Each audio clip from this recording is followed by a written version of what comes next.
Dan saya my order for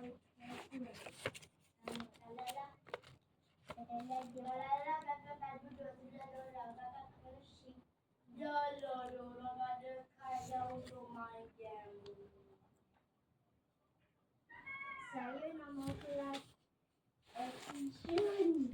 Wah, apa Vision? Dedikasi kelas nombor 2 lah.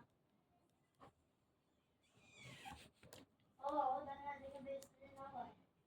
Jangan malas belajar. Nanti kalau gagal mami rotan pula. Jangan asyik nak main handphone je kerja. Kalau gagal mami pack.